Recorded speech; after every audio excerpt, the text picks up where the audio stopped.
It's Monday, and that so happens to be the day that I like to talk about monsters. Hello, and welcome to Monster Mondays. I'm Geoff Arbuckle, co-host of the podcast Film Seizure, that you can catch each Wednesday at filmseizure.com or at a number of podcast providers online.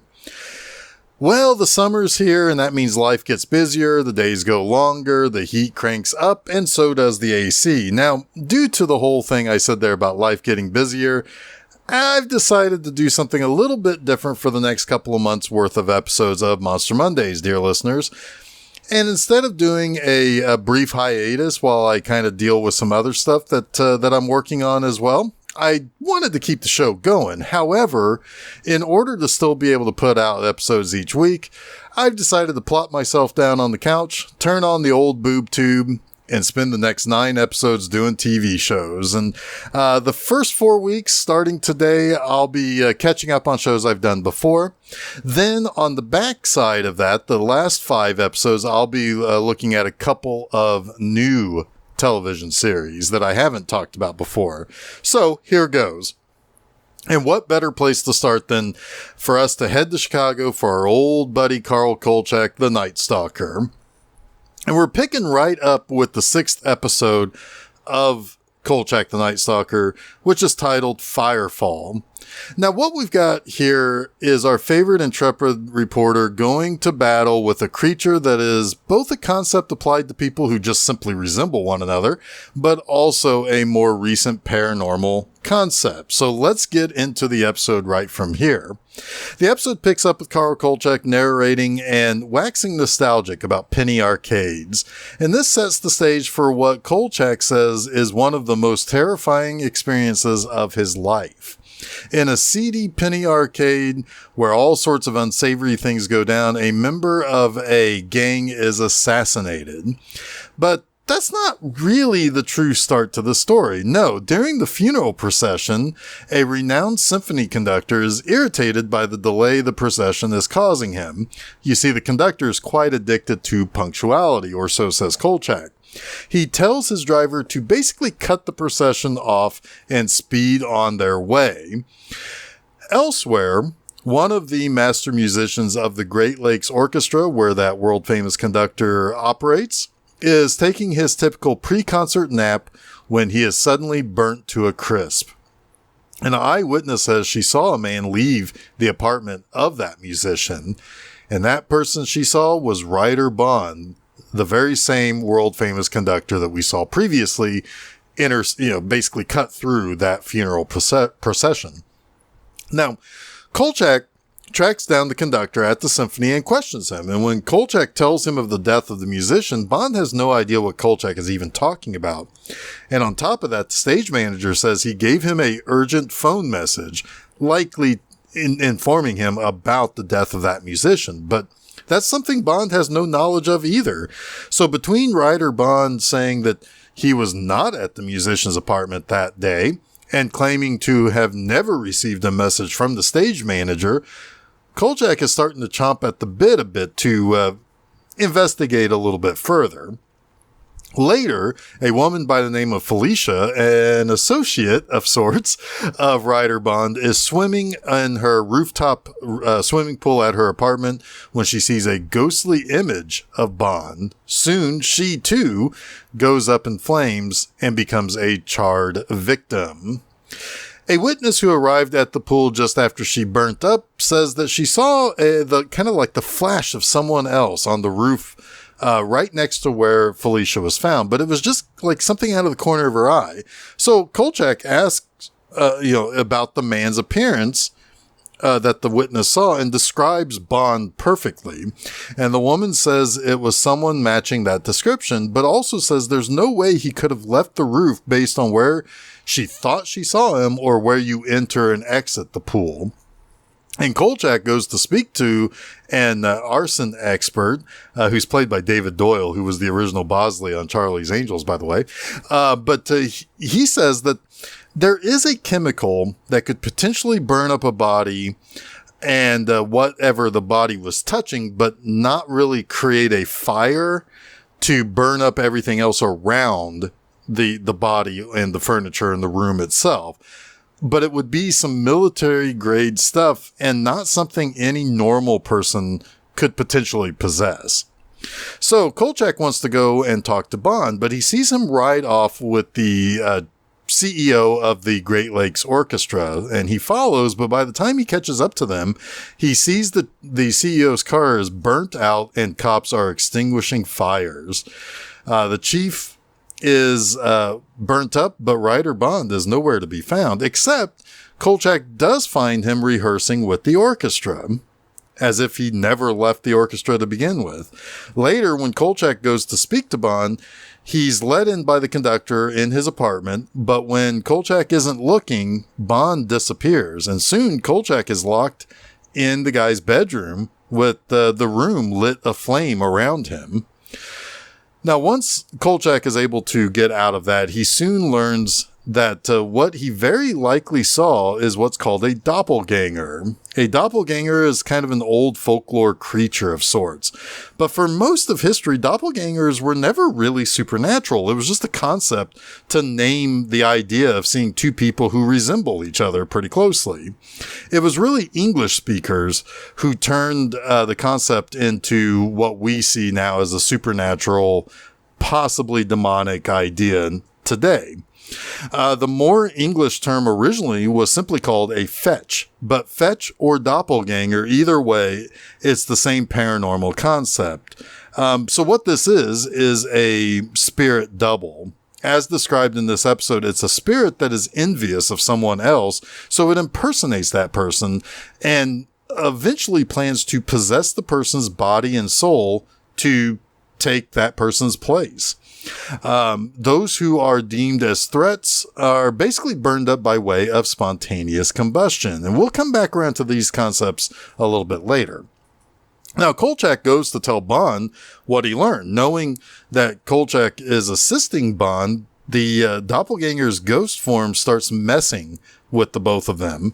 And basically, the day Bond cut off the funeral procession for Frankie Markov, a convicted arsonist and gang member that was killed at his favorite pinball machine, the doppelganger attached itself to Bond. Turns out that Frankie also had fantasies of being a conductor. So here comes that whole penny arcade element too. Kolchak goes to the arcade and learns that Frankie was a bit of a pinball wizard, and Kolchak finds out exactly where it was that Frankie was killed. He knows that it's likely the key to resolving this trouble with the doppelganger. And it turns out that Kolchak is actually in mortal danger as well, because he's gotten involved, the doppelganger is going to attempt to kill Kolchak as well as possess Ryder Bond. So basically, to place the spirit of Frankie Markov back into his physical body, Kolchak has to dig up Frankie's body and take it to the arcade. But to do this, he has to dig up the body without a formal request from the coroner in the middle of the night and then break into the arcade to reposition Frankie Markov near his favorite pinball machine. And Markov tries to use fire, the spirit version of Markov, the doppelganger, attempts to use fire to scare Kolchak off, but he does return to his own body after Kolchak basically firmly says, hey, you got to leave Ryder Bond alone. This is your body. This is where you belong. You need to go back to basically be at peace. So when he returns to the body, the whole place, the whole arcade around Kolchak is on fire. So the body is going to ultimately burn in the fire that also destroys the arcade. And while Kolchak is arrested for arson, he does plan to get a good night's sleep in the slammer. That was one of the things in the second half of the episode that Kolchak couldn't sleep because the moment he fell asleep, he would basically be killed by the doppelganger the same way that the others were, by being burnt up. And the moment that Ryder Bond went to sleep, he would get possessed. It would be kind of both things happening at the same time, potentially. But hey, don't worry. Kolchak got his good night's sleep in the slammer. And I'm sure by the following week's episode back in 1970s, I'm sure that all worked itself out with him being arrested for arson. But let's talk about the three things I like about the episode Firefall. To start things off, I like that this is another kind of minimalist episode of Kolchak. I covered a previous episode that dealt with an alien type of creature that was not able to be seen by people because it was basically existing on another plane of existence. It's a good way to still have a monster without having to design a monster or have the budget for makeup and what have you. It's kind of similar idea here. With the idea that, well, you have somebody that you have two characters that are being played by the same person, and therefore makes it easy to have like the doppelganger concept. There is one exception where they do put a little bit of funding into one concept or one aspect of the episode. I'll get to that here in a moment. But what this episode is actually pretty good at is building a mystery. It's clear people have witnessed the same person near an event that finds someone's charred and lifeless body, but that person is a very famous person who is very much visible and seen in other places by other people.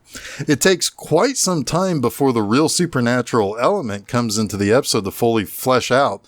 That is definitely that definitely makes it a Kolchak episode in the long run. And also makes you question whether people are talking to the real writer Bond or if they're talking to the doppelganger in any given scene. It's really well done, in that concept. And it is a decent enough mystery to try to figure out how they can get this spirit unattached from them. But next, let's talk about the supernatural elements at play here. I've already talked about doppelgangers. It's a jealous spirit of sorts. It covets somebody's life and plans to possess that person's body to live that life. It took me a little while to fully understand why it killed the three people it did. I suspect it killed the people who knew the original writer Bond best, as that would be an obstacle for the spirit to seamlessly slip into this guy's life. But it's a good concept that allows for the series to go beyond the typical vampires, werewolves, and zombies that we saw previously in the series. The flip side to the doppelganger thing is the spontaneous combustion thing that the spirit does to the victims. Of course, the person in life was an arsonist. So it's kind of cool that the spirit uses fire in some way to eliminate those obstacles. But spontaneous combustion is an interesting phenomenon. It's the descriptor used for death by fire without an obvious external source of ignition. Now, this is most definitely kind of a pseudo-scientific concept. It is possible for somebody to die in a fire or to be burned without really there being an obvious reason why they burned. I think that has probably been recorded throughout history of medical examination, but it's not something that kind of just happens on its own. Somebody walking down the street and all of a sudden they just burst into flames and then without obvious reasons. Now, when this has been studied, there are 6 characteristics that people who do study these will look for when it comes to potential SHC, or spontaneous human combustion. Usually the victims are pretty bad alcoholics. They're often elderly women. The body itself, it doesn't get burned all by itself, meaning that things that the body is touching is also burned. The hands and feet of the victim are usually detached from the body, and the fire causes very little damage to anything else that is, that's around the victim at the time of the fire. It's just whatever the person is directly touching.